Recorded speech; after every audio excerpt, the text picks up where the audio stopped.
Mary, can you hear me in French?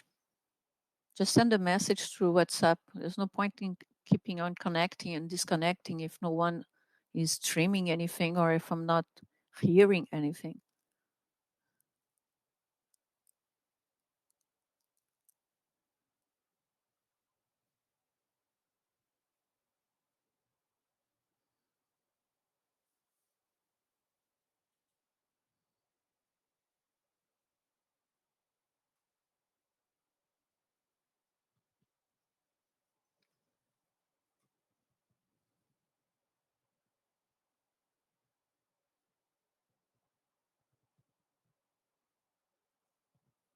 Okay.